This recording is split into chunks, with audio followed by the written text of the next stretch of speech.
दोस्तों स्वागत है आप सभी का हमारे इस यूट्यूब चैनल एमजी स्टडी में। दोस्तों हमने क्लास 11 का पहला चैप्टर पढ़ लिया है जो कि सेट कॉन्सेप्ट था, जो सेट थ्योरी था। तो समुच्चय सिद्धांत को हमने पूरे अच्छे से पढ़ा है। कुल 17 लेक्चर हैं। यदि आपने वो नहीं देखा तो कृपया हमारे प्लेलिस्ट में जाइए और उस वीडियो को ज़रूर देखिए, क्योंकि आज जो हम पढ़ने वाले हैं वो है दोस्तों चैप्टर 2, जिसका नाम है रिलेशन एंड फंक्शन, यानी कि संबंध एवं फलन।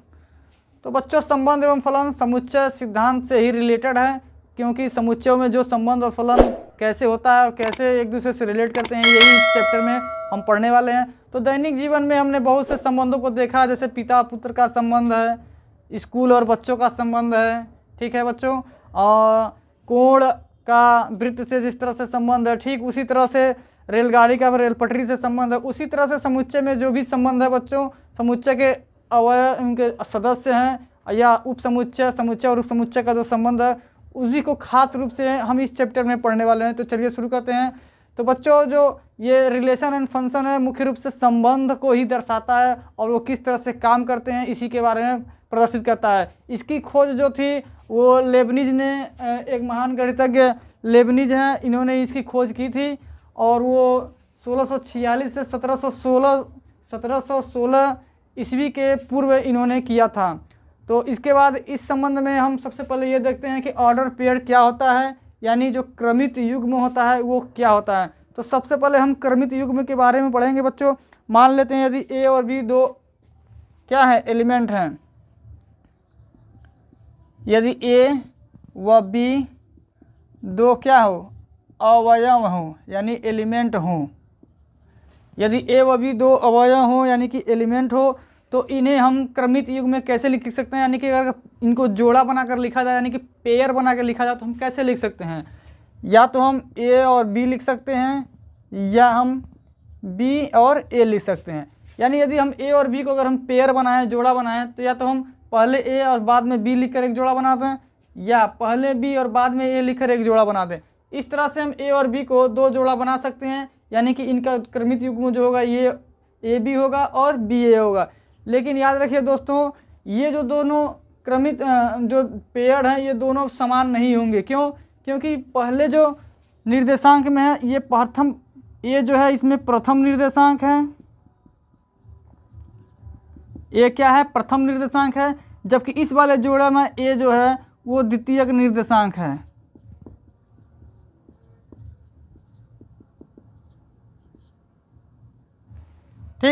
ठीक उसी तरह से पहले जोड़े में जो बी है बच्चों वो द्वितीयक निर्देशांक है,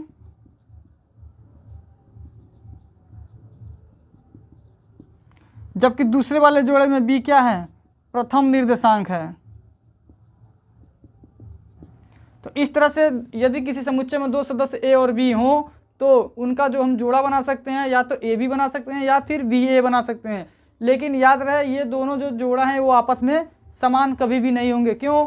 क्योंकि यदि ए बी यहाँ लिखा है तो यानी पहला निर्देशांक ए है और दूसरा निर्देशांक बी है, जबकि इस वाले जोड़े में पहला निर्देशांक बी है और दूसरा निर्देशांक ए है, यानी ठीक इसके विपरीत लिखा हुआ है। इसके अलावा बच्चों अगर हम बात करें इसमें और भी विभिन्न क्रमित युग्म बनाए जा सकते हैं।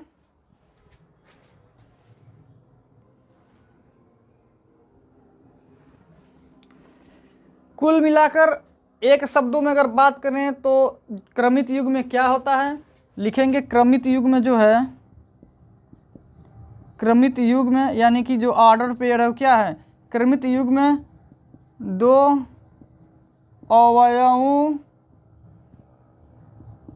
अवयवों का ऐसा जोड़ा है जिनका क्रम निश्चित है।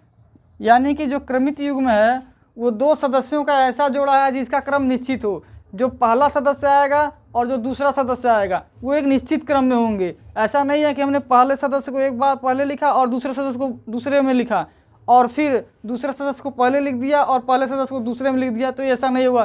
क्योंकि जब हम ए बी लिखेंगे और बी ए लिखेंगे तो दोनों सेम नहीं होंगे, क्योंकि इनका क्रम निश्चित है। यहाँ प्रथम निर्देशांक ए है, यहाँ द्वितीयक निर्देशांक ए है, यानी कि दोनों में क्या है, दोनों में इनका जो स्थिति है वो अलग अलग है, अतः इनका क्रम क्या होगा, निश्चित होगा। यदि ए और बी आपस में क्या हो, बराबर हो। यदि ए और बी आपस में क्या हो, बराबर हो, तो क्या होगा, ए और ए ऐसे लिखेंगे और दूसरे में भी क्या लिखेंगे, ए और ए लिखेंगे। यानी कुल मिला जुला कर अगर ए और बी आपस में बराबर हो तो वो समुच्चय क्या होगा, एकल समुच्चय होगा, अर्थात उसमें जो क्रमित युग्म होगा सिर्फ एक एलिमेंट का होगा। इस चीज़ को हम सेट बिल्डर फॉर्म में भी प्रदर्शित कर सकते हैं। देखते हैं कैसे प्रदर्शित करेंगे सेट बिल्डर फॉर्म में। सेट बिल्डर फॉर्म में हम इसको प्रदर्शित कैसे कर सकते हैं, क्रमित युग्म का लिखेंगे कि x और y, यानी कि x y क्या है, दो समुच्चय के एलिमेंट हैं जो इस तरह से हैं कि जो x है ना वो एलिमेंट है किसका, a का।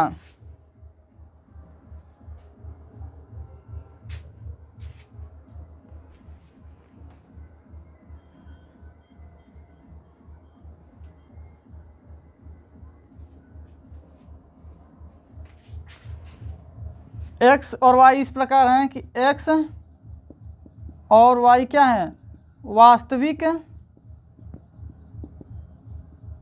संख्याएं हैं। ठीक। अब यदि आप ये बताइए, मैं एक सिक्के को लेता हूँ, यदि एक सिक्का आप लें, उसको आप उछालें, एक सिक्का लीजिए और ऐसे उछालिए, तो क्या आ सकता है, क्या क्या कंडीशन बन सकते हैं। यदि मैं एक सिक्का को ऐसे उछालूं तो हो सकता है पहली बार वो हेड आए, ठीक, पहली बार हेड आए, या हो सकता है कि वो टेल आए, या तो हेड आएगा या तो टेल आएगा। मैंने एक बार एक सिक्के को उछाला तो हो सकता है हेड आ जाए, फिर मैंने दूसरी बार उछाला तो हो सकता है टेल आ जाए। इसके अलावा और क्या हो सकता है, मैं उसी सिक्के को अगर मैं फिर उछालूं तो हो सकता है कि वो पहले टेल आ जाए और बाद में क्या आ जाए, हेड आ जाए। उसी सिक्के को यदि मैं दोबारा से उछालूं तो हो सकता है पहले टेल आए और फिर मैं उछालूं तो हो सकता है फिर टेल आ जाए।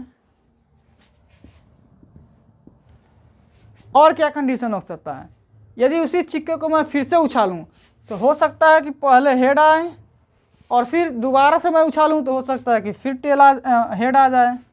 तो इस तरह से ये चार कंडीशन हमें मिलते हैं और ये चारों कंडीशन अपने आप में क्या है, एक निश्चित क्रम में है। इसके क्रम को हम लोग चेंज नहीं कर सकते हैं क्योंकि ये जो जोड़ा है इस जोड़े के बराबर नहीं है, ये जोड़ा इस जोड़े के बराबर नहीं है, यानी कोई भी जो पेयर है ना वो आपस में बराबर नहीं है। ठीक। और एक खास बात यह है कि जब दो जोड़ा तभी बराबर हो सकते हैं जब इसका प्रथम निर्देशांक इसके प्रथम निर्देशांक के बराबर हो और इसका द्वितीयक निर्देशांक इसके द्वितीयक निर्देशांक के बराबर हो। यदि दो जोड़ों को हमें बराबर करना है तो पहले जोड़े का जो पहला निर्देशांक है दूसरे जोड़े के पहले निर्देशांक के बराबर होना चाहिए और पहले जोड़े के जो दूसरा निर्देशांक है वो दूसरे जोड़े के दूसरे निर्देशांक के बराबर होना चाहिए, तब जाके दो क्रमित युग्म आपस में बराबर होंगे। अब बात करते हैं कार्टेशियन प्रोडक्ट क्या होता है, यानी कि दो समुच्चयों का जो कार्टेशियन प्रोडक्ट है वो हम कैसे निकालते हैं इसके बारे में सीखेंगे। यानी समुच्चय का जो कार्तीय गुणन है वो क्या है इसके बारे में हम जान लेते हैं। चलिए देखते हैं कार्तीय गुणन क्या होता है। मान लेते हैं हमारे पास एक समुच्चय ए है और एक समुच्चय बी है। एक समुच्चय ए है और एक समुच्चय बी है। यदि समुच्चय ए में 1 2 3 तीन एलिमेंट हो और समुच्चय बी में क्या हो 4 6 और 8, इसमें भी तीन समुच्चय हो, तो कार्टेशियन प्रोडक्ट का मतलब क्या होता है। कार्टेशियन प्रोडक्ट का मतलब ये हुआ बच्चों कि समुच्चय ए का समुच्चय बी के साथ गुणा कर देना कार्टेशियन प्रोडक्ट कहलाता है। और समुच्चय ए का समुच्चय बी के साथ हम कैसे गुणा करेंगे, इस चीज़ को हम लिखेंगे ए क्रॉस बी। ठीक, ए क्रॉस बी, इसको हम ए कार्टेशियन बी यानी कि ए और बी का कार्टेशियन प्रोडक्ट बोलेंगे। क्या बोलेंगे, कार्टेशियन प्रोडक्ट ए और बी का। और इसको पढ़ेंगे कैसे, ए क्रॉस बी। और आगे लिखेंगे 1 2 3 क्रॉस 4 6 8। तो इस तरह से बच्चों ए क्रॉस बी हमने निकाला, ये और ये। अब करेंगे कैसे इसको, सिंपल सा है। इस पहले समुच्चय का पहले निर्देशांक के साथ दूसरे समुच्चय के पहले निर्देशांक के साथ गुणा करेंगे। यानी इस 1 का इस 4 के साथ गुणा करेंगे तो क्या आएगा, 1 और 4 आएगा। फिर इस 1 का इस 6 के साथ करेंगे तो 1 और 6 आएगा। फिर इसी 1 का और इस 8 से करेंगे तो क्या मिलेगा, 1 और 8 मिलेगा। तो पहले समुच्चय के पहले निर्देशांक से दूसरे समुच्चय के पहले निर्देशांक से हमने गुणा किया, फिर पहला निर्देशांक और दूसरा निर्देशांक से गुणा किया, फिर पहला निर्देशांक और तीसरे निर्देशांक से हमने गुणा किया।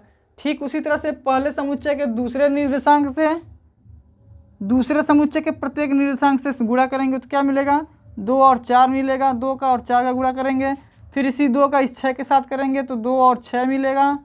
फिर इसी 2 और इस 8 से करेंगे तो क्या मिलेगा, 2 और 8 मिलेगा।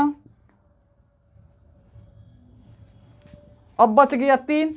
तो पहले समुच्चय के जो तृतीय निर्देशांक जो कि 3 है, इसके और इस निर्देशांक से गुणा करेंगे तो 3 और 4 मिलेगा। फिर 3 और 6 लिखेंगे, फिर 3 और 8 लिखेंगे। इस तरह से ये जो समुच्चय मिलेगा हमको क्या होगा, वो ए कार्टेशियन बी का प्रोडक्ट होगा, यानी ए क्रॉस बी होगा। तो ये ए क्रॉस बी है। तो इस तरह से हम कार्टेशियन प्रोडक्ट निकालते हैं ए क्रॉस बी। कहने का मतलब ये हुआ कि जो ये ए क्रॉस बी में जितने भी एलिमेंट होंगे ना, वो एक्स और वाई से रिलेटेड होंगे, एक्स और वाई से रिलेटेड होंगे। जैसे कि मान लेते हैं हमने एक पेयर को लिया 1 और 4 को, तो x का संबंध जो किससे होगा, 1 से, और y का संबंध किससे होगा, 4 से। जहाँ x क्या होगा, x रिलेट करेगा a से और y रिलेट करेगा b से। यानी जो x है ना वो 1 से संबंधित है, लेकिन x किसका एलिमेंट है, a का, यानी कि इस a में होगा। तो 1 देखिए किस में है, a में है। ठीक वहीं y जो है दूसरे एलिमेंट से रिलेट करता है 4 से, जबकि y किसका एलिमेंट है, b का है। तो 4 किस में है, ध्यान से देखिए 4 इसमें है, b में है।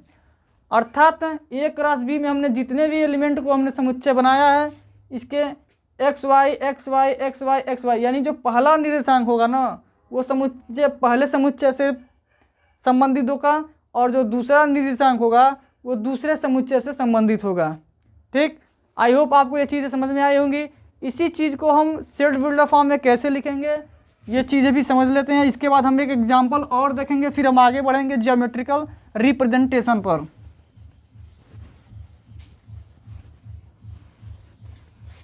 कार्टेशियन प्रोडक्ट को हम लोग क्या लिखेंगे, सेट बिल्डर फॉर्म में कैसे लिखेंगे इसको देख लेते हैं।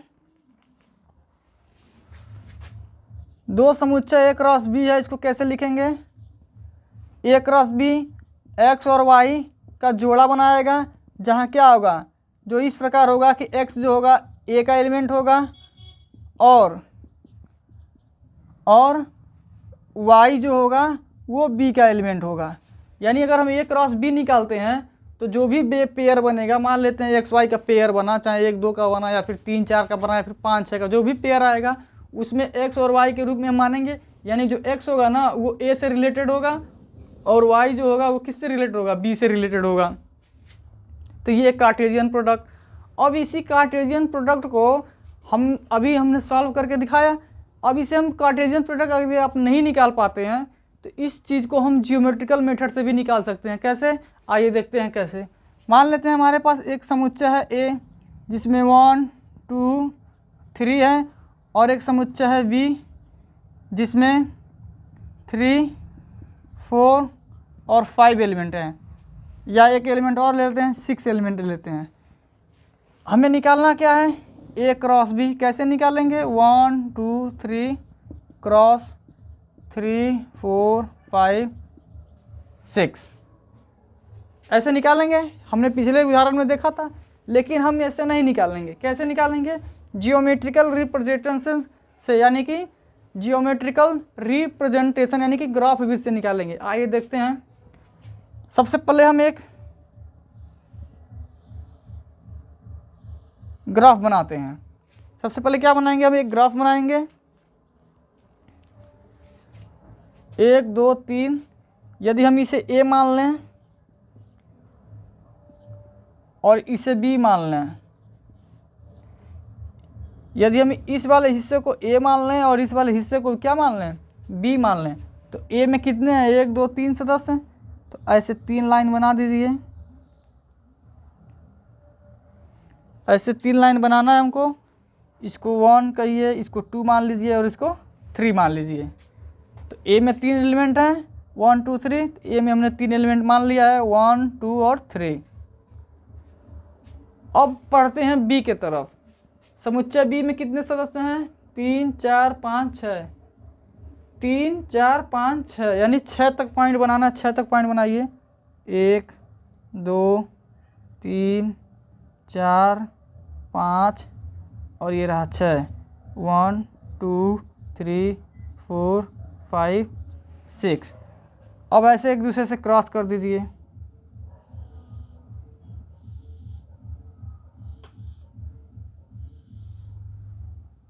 ये तो ऑलरेडी है, ठीक। अब क्रॉस करना है, 1 का 3 के साथ करना है। तो देखिए 1 कहाँ है? 1 यहाँ है। चूँकि समुच्चय बी में 3 4 5 और 6 हैं, तो 1 को हटा देते हैं और 2 को हटा देते हैं, ठीक है। तो ये रहा 3 4 5 और 6।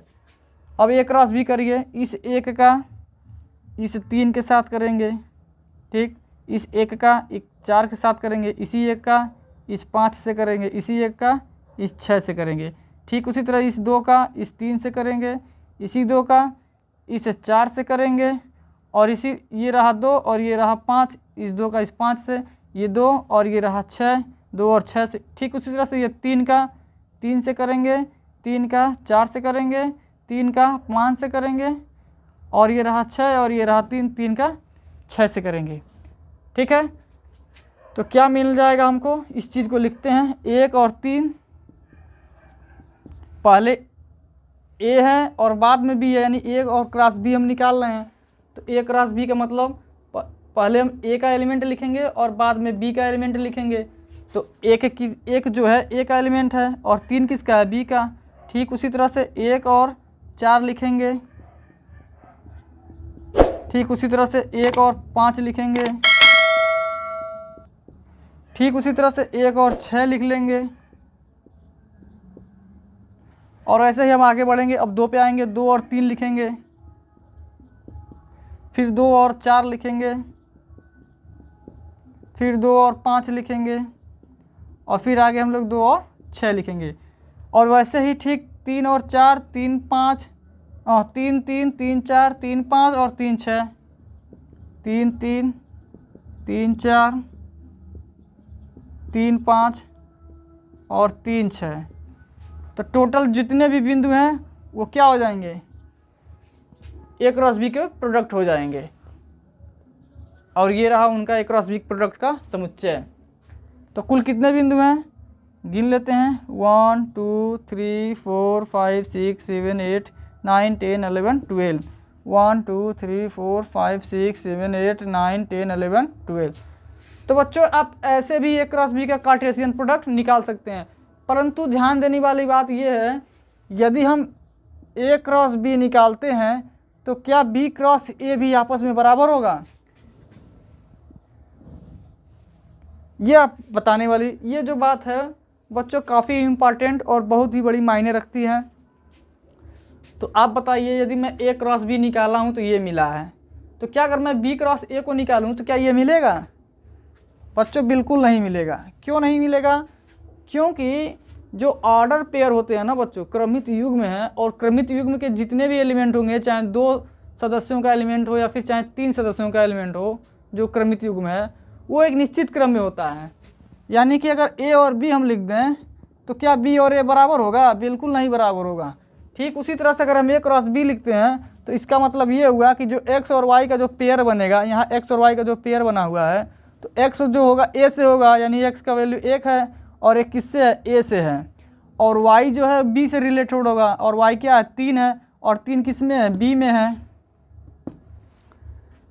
तो अगर हम बी क्रॉस ए कर दें, बी क्रॉस ए कर दें तो क्या मिलेगा?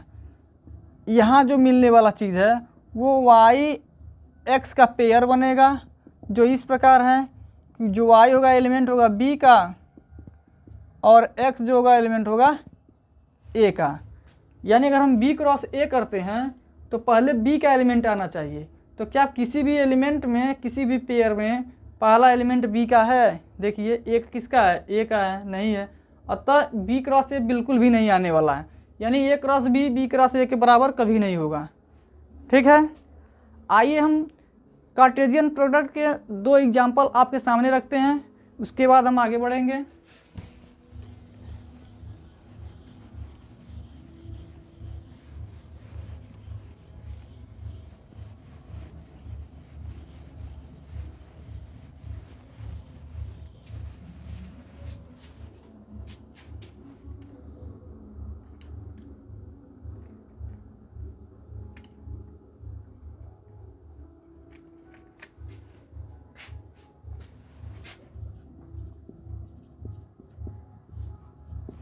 पहले कुछ उदाहरणों को देखते हैं, उसके बाद आगे बढ़ेंगे। यदि x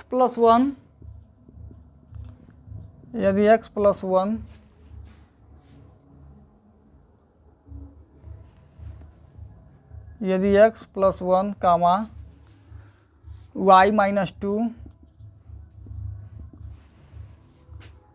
बराबर हों 3 और 1 के, तो x और y के मान बताना है। यानी x क्या होगा और y की वैल्यू क्या होगा, ये हमें ज्ञात करना है बच्चों।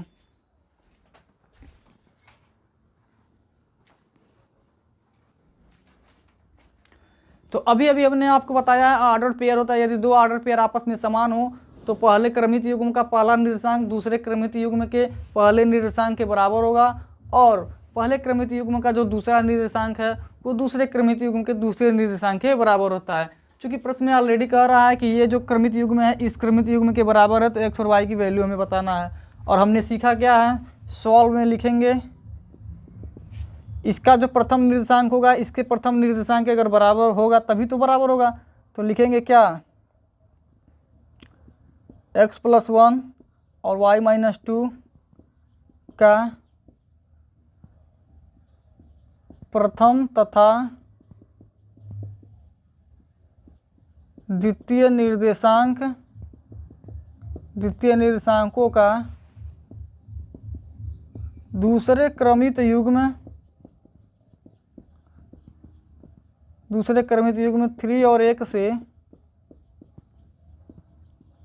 तुलना करने पर क्या होगा, पहला क्रमित युग्म का जो पहला निर्देशांक होगा x प्लस 1 वो बराबर होगा किसके, दूसरे क्रमित युग्म के पहले निर्देशांक से।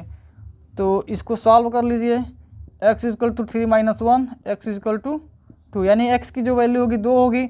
ठीक उसी तरह से पहले क्रमित युग्म का जो दूसरा निर्देशांक y माइनस 2 है वो बराबर होगा दूसरे क्रमित युग्म के दूसरे निर्देशांक से, और इसको भी सॉल्व करेंगे तो 1 और माइनस उधर जाएगा 2 हो जाएगा, y इक्वल टू 3। इस तरह से x और y की जो वैल्यू होगी, x की वैल्यू आती है 2 और y की वैल्यू आती है 3। दूसरे एग्जाम्पल देखते हैं।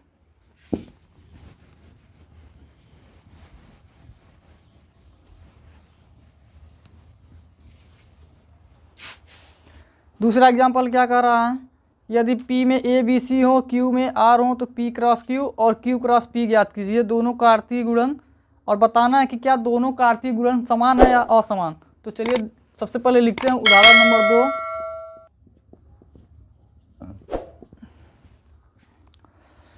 यदि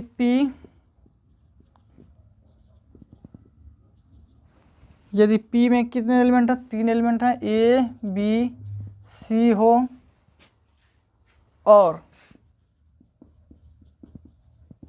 Q में कितने एलिमेंट हैं, सिर्फ एक एलिमेंट है R, ये एकल समुच्चय है। तो P क्रॉस Q तथा Q क्रॉस P ज्ञात कीजिए और बताइए कि क्या P क्रॉस Q तथा Q क्रॉस P बराबर हैं अथवा नहीं।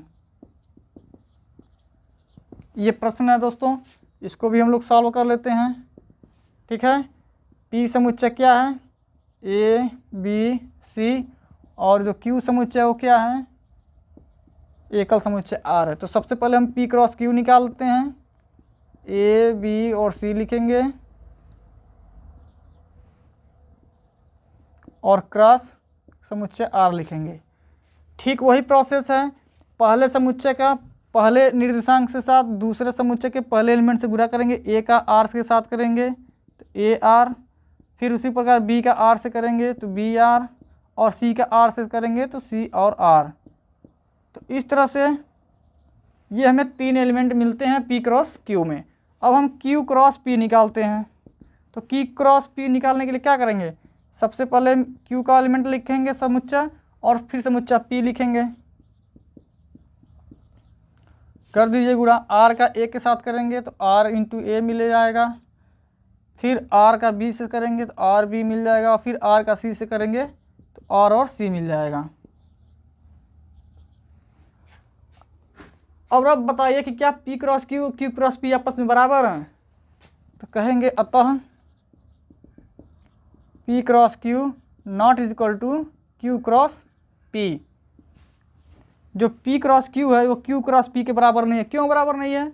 क्योंकि इसके जो पेयर हैं ए आर हैं और इसका पेयर क्या है, आर और ए है, यानी कि जो पेयर है ना वो ठीक उसके विपरीत है, अतः यह इसके बराबर नहीं है। हमने पहले ही बताया अगर पी क्रॉस क्यू करते हैं तो यहाँ जो भी पेयर आएगा उसका पहला जो निर्देशांक होगा ना वो पहले समुच्चय से रिलेटेड होगा, यानी कि जो ए है ना वो पी से रिलेटेड होगा और आर किससे रिलेटेड होगा, क्यू से। अब ध्यान से देखिए ए जो है पी में है और आर किस में है, क्यू में है। ठीक उसी तरह से क्यू क्रॉस पी में जो पेयर आएगा, जो क्रमित युग्म आएगा उसका पहला निर्देशांक किसके होगा, क्यू से होगा, और आर किससे है, क्यू से ही है, और ए किससे है, पी से है। इसीलिए पी क्रॉस क्यू और क्यू क्रॉस पी आपस में बराबर नहीं होंगे। एक एग्जाम्पल और देखते हैं।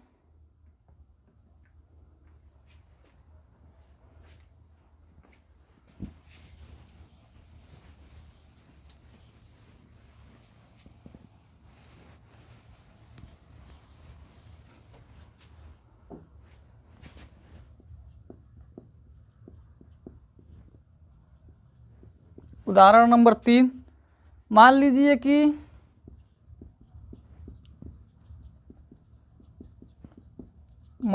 कि एक समुच्चय ए है जिसमें 1 2 3 एलिमेंट हैं, 1 2 3, और एक समुच्चय बी है जिसमें 3 और 4 एलिमेंट हैं, और एक समुच्चय सी है जिसमें 4 5 6 एलिमेंट हैं, 4 5 6 एलिमेंट है। इस तरह से 3 समुच्चय दिया हुआ है और कह रहा निम्नलिखित को ज्ञात कीजिए। तो निम्नलिखित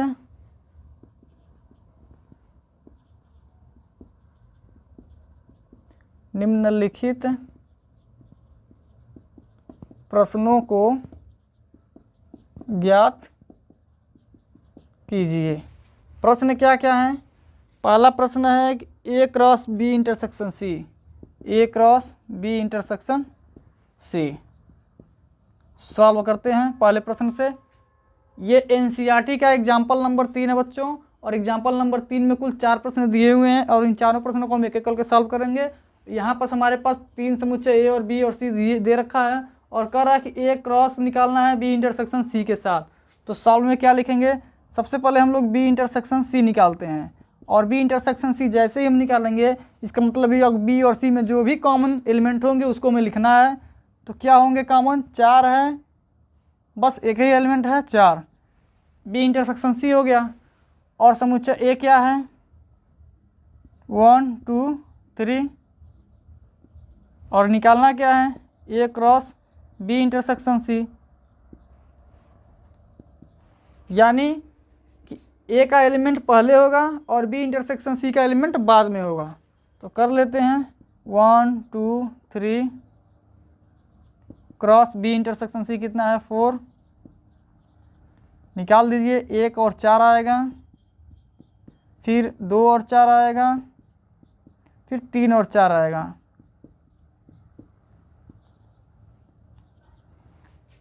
ये रहा इसका ए क्रॉस बी इंटरसेक्शन सी का आंसर। ये इसका आंसर हो गया बच्चों।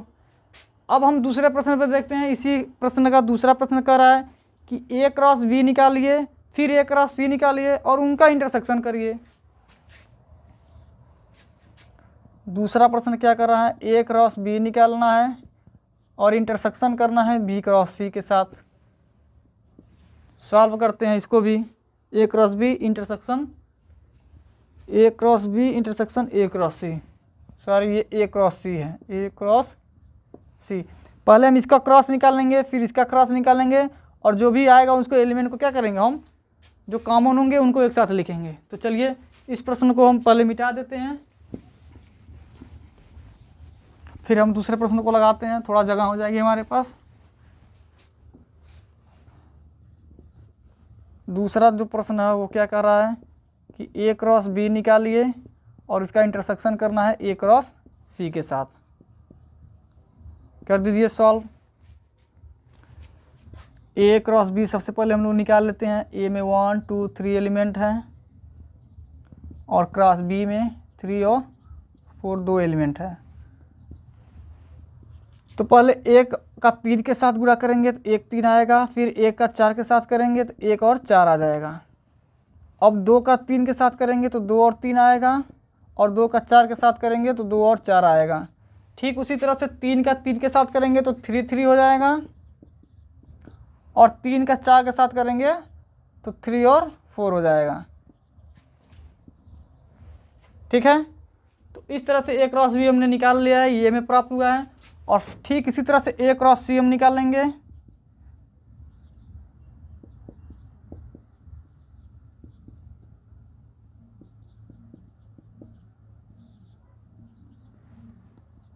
एक का 4 के साथ करेंगे तो 1 और 4, एक का 5 के साथ करेंगे तो 1 और 5, एक का 6 के साथ गुणा करेंगे तो 1 और 6, फिर 2 का 4 के साथ करेंगे तो 2 और 4, फिर 2 का 5 के साथ करेंगे तो 2 और 5, फिर 2 का 6 के साथ करेंगे तो 2 और 6। ठीक इसी प्रकार 3 का 4 के साथ करेंगे तो 3 4, और फिर 3 5, और फिर 3 6। तो ये इतने जोड़े का समुच्चय बन जाएगा। अब क्या कर रहा है कि इसका और इसका जो प्रोडक्ट आया ना, इसका इंटरसेक्शन निकालना है हमको। इंटरसेक्शन का मतलब तो जानते ही हैं, यानी जो दोनों में कॉमन होगा उसी को लिखना है। लिख लेते हैं A cross B intersection A cross C. तो ए क्रॉस बी ये रहा और ए क्रॉस सी ये रहा। इंटरसेक्शन करिए, देखिए क्या क्या दोनों में कॉमन है। 1 और 4, 1 और 4 सेम क्रमित युग में है, दोनों में कॉमन है। उसके बाद क्या है, 2 और 3 कॉमन है इसमें, 2 3 नहीं कॉमन है। 2 4, देखिए 2 4 भी कॉमन है। 3 और 3, 3 और 3 नहीं है। 3 और 4, 3 4 कॉमन है इसमें। तो इस तरह से 1 2 और 3 जो क्रमित युग में क्या है, इसमें भी हैं और इसमें भी हैं। 1 4 यहाँ भी है,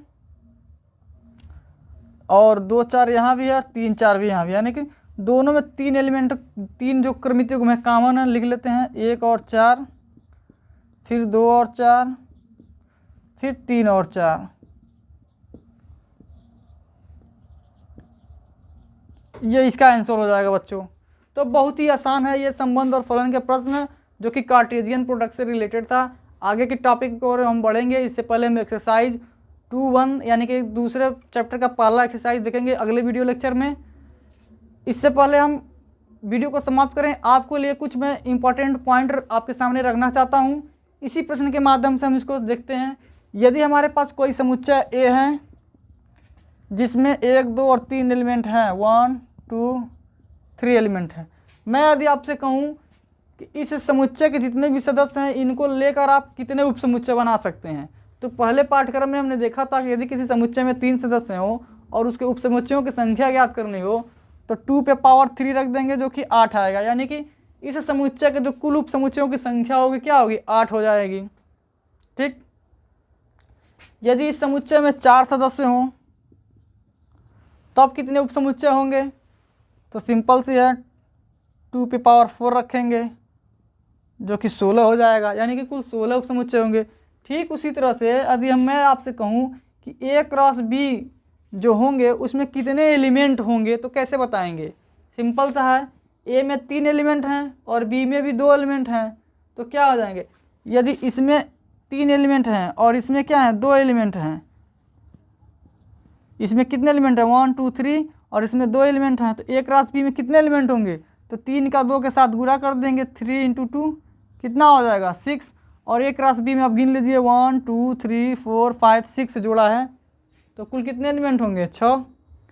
उसी तरह से अगर मैं कहूँ कि इसका जो ये समुच्चय है इसके उपसमुच्चयों की संख्या बताइए, तो कैसे बताएंगे, तो कहेंगे 2 पे power p × q। p × q का मतलब क्या हुआ, इसमें 3 है इसमें 2 है, तो 3 × 2 यानी 2 पे पावर 6, यानी 2 पे घात 6, यानी इसमें कुल 6 सदस्य हैं तो 2 पे घात हम 6 कर देंगे। ठीक, तो आइए कुछ इंपॉर्टेंट बिंदु को हम समझते हैं।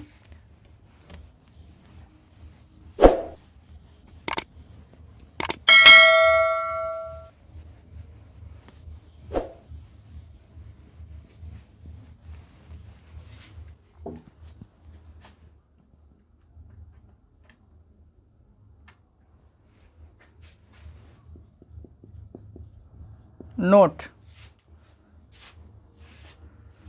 दो क्रमित युग्म समान होते हैं तो उनके संगत प्रथम घटक समान होंगे और संगत द्वितीय घटक समान होंगे। कहने का मतलब ये हुआ कि यदि A क्रॉस B मतलब A और B एक जोड़ा है जो X और Y के अगर आपस में बराबर हैं तो इसका संगत प्रथम घटक इसके संगत प्रथम घटक के बराबर होगा। A X के बराबर होगा और B Y के बराबर होगा। इसका संगत द्वितीय संगत घटक इसके द्वितीय संगत घटक के बराबर होगा।